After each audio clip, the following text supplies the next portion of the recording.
Բարգավաճ Հայաստան կուսակցության նախագահ Գագիկ Ծառուկյանի Աբովյան տանող ճանապարհին գտնվող այս շքեղ առանձնատան միջին շուկայական արժեքը գնահատվել է 1 միլիարդ 787 միլիոն 365 հազար դրամ։ Այս եւ եւս 78 անշարժ գույք է դատախազությունը պահանջում Ծառուկյանից ու նրա ընտանիքի անդամներից, բայց սա պահանջի միայն մի մասն է։ Պահանջվում է Գագիկ Ծառուկյանից եւ նրան փոխկապակցված անձանցից Հօգուտ Հայաստանի Հանրապետության բռնագանձել 42 տրանսպորտային միջոց,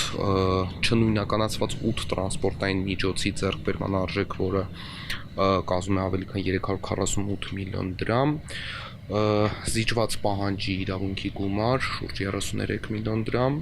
բացի դրանից պահանջվում է տանսանշարժ գույքի շուկայական արժեքների բռնագանձում իրականացնել։ Դատախազությունը պահանջում է նաև 63 միլիարդ դրամի փոխառության պահանջի իրավունք եւ 16.8 միլիարդ դրամի փոխառության չափով գումար 39 ընկերությունների բաժնեմասեր ու բաժնետոմսեր։ 39 իրավաբանական անձանցում մասնակցությունների թվում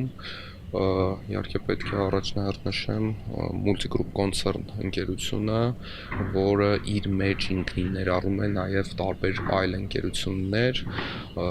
որոնք հանդիսանում են այդ ընկերության մասը, հետևաբար Multigroup կոնցեռն ընկերության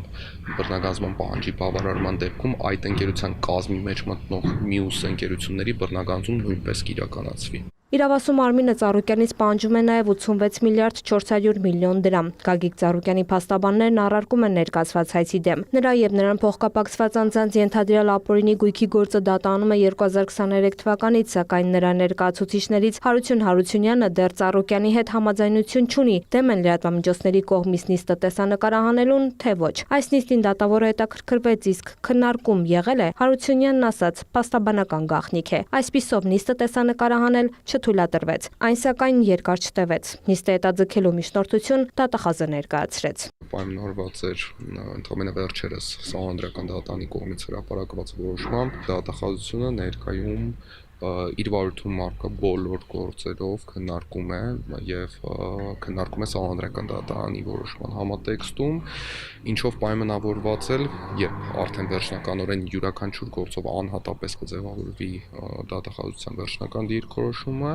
այդ փուլում արդեն մենք կներկայացնենք մեր դիրքորոշումը դատարանում եւ կհայտնենք պատասխանատուն։ Բարձր դատան ապրիլի 16-ին եզրահանգել է, որ բռնագանձման ենթակա է այն գույքը, որը պաշտոնյան ձեռք է բերել պաշտոնը ստանձնելուց հետո, նաև այն գույքը, որը կապ ունի համապատասխան հանցանքի հետ։ Տաթև Խաչատրյան, Էդգար Դավթյան, լուրեր։